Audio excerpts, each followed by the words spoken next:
Kita sebagai mahasiswa tentunya harus mengetahui betapa pentingnya ilmu pengetahuan dalam kegiatan pembelajaran seperti sekarang ini. Khususnya saya dan teman-teman saya selaku calon tenaga pendidik yang akan memberikan ilmu pengetahuan itu sendiri kepada orang lain harusnya mengetahui tentang perkembangan ilmu pengetahuan dari masa ke masa. Nah, maka dari itu saya dan teman-teman saya dari kelompok 2 akan menjelaskan dan menerangkan tentang perkembangan ilmu pengetahuan dan dimulai dari saya. Assalamualaikum warahmatullahi wabarakatuh. Nama saya Amirul Ramadhani, nomor pokok mahasiswa saya 0311-2015 akan menyampaikan tentang perkembangan ilmu pengetahuan. Pertama-tama, perkembangan ilmu pengetahuan ini dimulai dari periode Yunani kuno. Nah, pada masa periode Yunani kuno ini yang berlangsung sekitar abad 6 sebelum Masehi hingga sekitar abad 6 Masehi. Nah, pada zaman ini banyak bermunculan ilmuwan-ilmuwan ternama yang kita mungkin kita ketahui sebelumnya. Nah, yang diantaranya yaitu seperti Thales, Pythagoras, Socrates, ada Plato, dan juga yang terakhir adalah Aristoteles. Nah, dari 5 ilmuwan tersebut kita akan bahas satu persatu. Yang pertama yaitu Thales. Thales ini hidup sekitar tahun 624 sebelum Masehi hingga 545 sebelum Masehi. Nah, kurang lebih sekitar 600 tahun sebelum Nabi Isa alaihissalam atau Yesus terlahir, muncul sosok pertama dari Tridante Miletus yaitu Thales yang menggebrak cara berpikir mitologis masyarakat Yunani pada masa itu tentunya dalam menjelaskan segala sesuatu. Thales adalah filsuf pertama sebelum masa Socrates. Nah, menurutnya, zat utama yang menjadi dasar segala materi adalah air. Nah, pada masanya itu, ia menjadi filsuf yang mempertanyakan isi dasar alam. Yang kedua yaitu Pythagoras, yang hidup pada tahun sekitar 580 sebelum Masehi hingga 500 sebelum Masehi. Ia adalah seorang matematikawan dan filsuf Yunani yang paling dikenal melalui teoremanya. Nah, dikenal sebagai bapak bilangan dan salah satu peninggalan Pythagoras yang sangat dikenal oleh kita semua yaitu tentang teorema Pythagoras. Nah, yang menyatakan bahwa kuadrat hipotenusa dari suatu segitiga siku-siku itu adalah sama dengan jumlah kuadrat dari kaki-kakinya, yaitu sisi-sisi dari siku-sikunya itu sendiri. Nah, selain itu, Pythagoras pun berhasil membuat lembaga pendidikan yang disebut Pythagoras Society. Nah, selain itu, dalam ilmu ukur dan aritmatikanya, ia berhasil menyumbangkan teori tentang bilangan, pembentukan benda, dan menemukan hubungan antara nada dan panjang dawai. Assalamualaikum warahmatullahi wabarakatuh. Perkenalkan, nama saya Farida Rusindriani dengan nomor NPM 03 11 219. Di sini saya akan menjelaskan tentang Socrates, Plato, dan Aristoteles. Nah, jadi ketiganya ini memiliki hubungan, yaitu antara pengajar dan yang diajar. Pertama itu adalah Socrates, lahir pada tahun 469 hingga 399 sebelum Masehi. Ya, Socrates ini merupakan orang yang mengajar Plato. Nanti Plato juga yang akan mengajari Aristoteles. Nah, jadi di sini Socrates itu merupakan bapak atau sumbernya etika atau filsafat moral atau juga dan juga filsafat umum. Nah, salah satu sumbangsih terbesar dari Socrates ini adalah pemikiran barat tentang metode penyelidikan yang dikenal sebagai metode Ehrenkos. Nah, metode Ehrenkos ini banyak digunakan untuk menguji konsep moral yang pokok. Lalu pada zaman Socrates ini banyak juga kajian keilmuan yang dibahas, yaitu kajian perpaduan antara ilmu filsafat dan ilmu filsafat alam dan ilmu filsafat manusia. Seperti itu. Nah, lalu yang kedua adalah Plato. Nah, Plato sendiri itu lahir tahun 427 hingga 347 sebelum Masehi. Nah, karya yang paling terkenal itu adalah Politeia. Dalam karyanya ini, Plato itu menguraikan garis besar pandangannya pada keadaan ideal. Nah, lalu sumbangsi kedua Plato yang terbesar adalah karyanya yang bernama Timaeus. Nah, ini merupakan karya yang sangat berpengaruh di zamannya ini. Nah, dalam karyanya ini Plato itu membuat garis besar tentang kosmogoni yang meliputi teori musik yang ditinjau dari teori fisika dan fisiologi. Nah, lalu ada juga Aristoteles. Nah, yang ketiga adalah Aristoteles. Nah, Aristoteles yang merupakan murid dari Plato ini lahir pada tahun 384 hingga 322 sebelum Masehi. Nah, kontribusi terbesarnya dari Aristoteles ini ada di bidang matematika, fisika, politik, etika, ilmu kedokteran, dan ilmu alam. Nah, di ilmu alam ini dia banyak mengumpulkan dan mengklasifikasikan spesies politik, etika, ilmu kedokteran, dan ilmu alam. Nah, di ilmu alam ini dia banyak mengumpulkan dan mengklasifikasikan spesies biologi secara sistematis. Lalu masih banyak ya. Sedangkan di bidang politik dia menggabungkan bentuk demokrasi dan monarki. Lalu ada juga teori yang paling penting, itu tentang masalah logika dan teologi atau metafisika.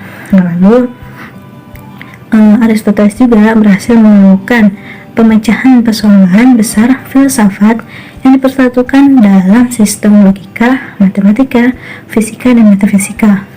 Nah, logika Aristoteles ini berdasarkan pada analisis bahasa yang disebut silogisme. Seperti itu. Baik, terima kasih dari saya. Saya Qurratul Ain, NPM 0311-2018. 2. Periode Islam.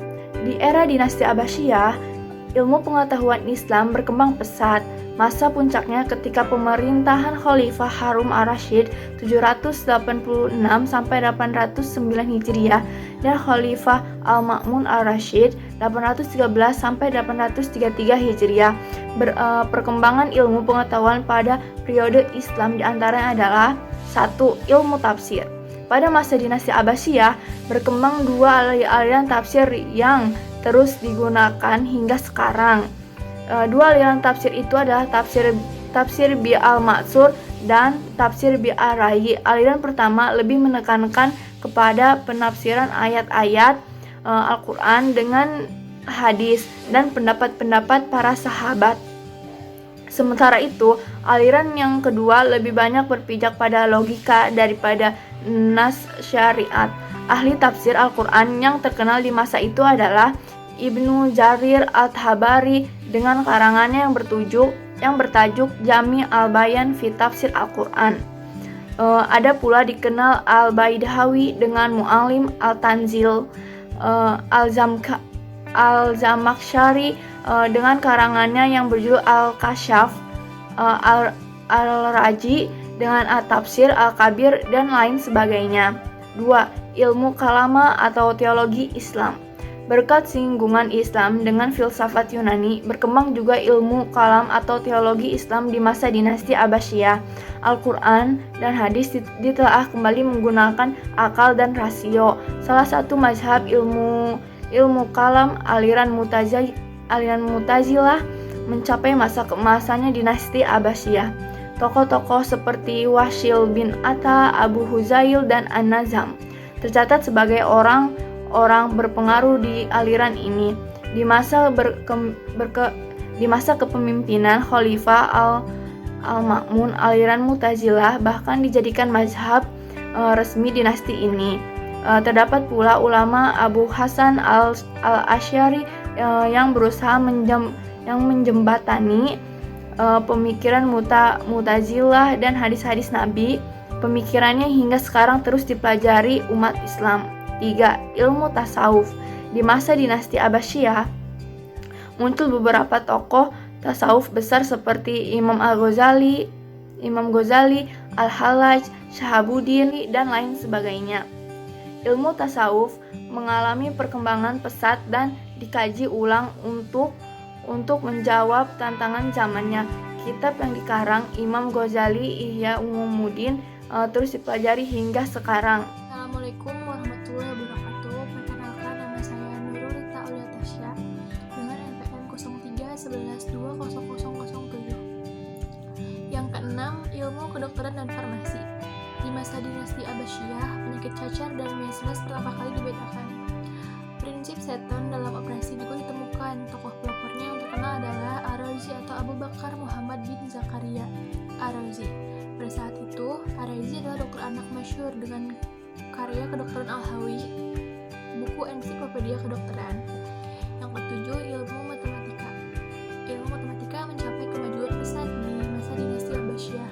Tokoh terkenalnya adalah Muhammad bin Musa al-Khawarizmi yang menemukan angka 0 di masa itu. Dikenal juga bilangan positif dan negatif. Pengetahuan tentang akar, aljabar, dan aritmatika, dan juga buku-buku Yunani diterjemahkan ke bahasa Arab untuk dipelajari dan dikembangkan. Yang kedelapan, sejarah. Di bidang sejarah, muncul sejarawan besar Ibnu Khaldun. Awalnya ia belajar Al-Azhar, Mesir. Usai menuntut ilmu di sana, Ibnu Khaldun mendirikan lembaga pendidikannya sendiri untuk mengkaji dan mempelajari sejarah. Murid-murid yang belajar langsung pada Ibnu Khaldun adalah Al-Qrizi, Ibnu Hazar, Al-Qasani, Jalaluddin Asyuyuti, dan lain sebagainya. Perkenalkan, nama saya Anastasia Putri dengan NPM 0311-213 dari kelompok 2 ingin menjelaskan tentang periode 3, yaitu periode Renaissance dan Modern. Renaissance adalah periode perkembangan peradaban yang terletak di ujung atau sesudah abad ke-8 sampai muncul abad modern. Renaissance merupakan era sejarah yang penuh dengan kemajuan dan perubahan yang mengandung arti bagi perkembangan ilmu pengetahuan. Ciri utama Renaissance yaitu humanisme, individualisme, sekularisme, empirisme, dan rasionalisme. Sains berkembang karena semangat dan hasil empirisme, sementara Kristen semakin ditinggalkan karena semangat humanisme. Pengaruh ilmu pengetahuan Islam atas Eropa yang sudah berlangsung sejak abad ke-12 Masehi itu menimbulkan gerakan kebangkitan kembali Renaissance pusaka Yunani di Eropa pada abad ke-14 Masehi. Berkembangnya pemikiran Yunani di Eropa kali ini adalah melalui terjemahan-terjemahan Arab yang dipelajari dan kemudian diterjemahkan kembali ke dalam bahasa Latin. Walaupun Islam akhirnya terusir dari negeri Spanyol dengan cara yang sangat kejam, tetapi ia telah membidani gerakan-gerakan penting di Eropa. Gerakan-gerakan itu adalah kebangkitan kembali kebudayaan Yunani klasik pada abad ke-14 Masehi, rasionalisme pada abad ke-17 Masehi, dan pencerahan Aufklärung pada abad ke-18 Masehi. Assalamualaikum warahmatullahi wabarakatuh. Perkenalkan, nama saya Nadia Farah Azhar dengan NPM 0311200003 ingin memaparkan suatu materi mengenai perkembangan ilmu pengetahuan di setiap zaman beserta tokoh-tokoh yang berperan dalam perkembangan ilmu pengetahuan itu sendiri. Dalam hal ini saya akan menjelaskan periode kontemporer. Pada zaman ini bermula dari abad 20 Masehi dan masih berlangsung hingga saat ini. Zaman ini ditandai dengan adanya teknologi-teknologi canggih dan spesialisasi ilmu-ilmu yang semakin tajam dan mendalam. Pada zaman ini, bidang fisika menempati kedudukan paling tinggi dan banyak dibicarakan oleh para filsuf. Sebagian besar aplikasi ilmu dan teknologi di abad 21 ini merupakan hasil penemuan mutakhir di abad 20. Pada zaman ini, ilmuwan yang menonjol dan banyak dibicarakan adalah fisikawan. Fisikawan yang paling terkenal pada abad ke-20 adalah Albert Einstein. Ia lahir pada tanggal 14 Maret 1879 dan meninggal pada tanggal 18 April 1955 di umur 76 tahun.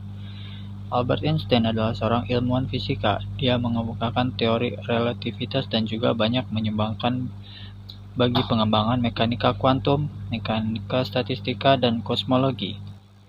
Kini penemuan terbaru di bidang teknologi telah muncul kembali sebagai penemuan yang merubah warna dunia, yaitu seperti listrik, elektronika seperti transistor dan IC, robotika seperti mesin produksi dan mesin pertanian, lalu TV dan radio, teknologi nuklir, mesin transportasi, komputer, internet, pesawat terbang, telepon dan seluler, kemudian ada rekayasa pertanian dan DNA, perminyakan, teknologi luar angkasa, AC dan kulkas, dan kemudian ada rekayasa material, teknologi kesehatan seperti laser, kemudian ada IR, USG, kemudian ada fiber optik dan fotografi seperti kamera dan video.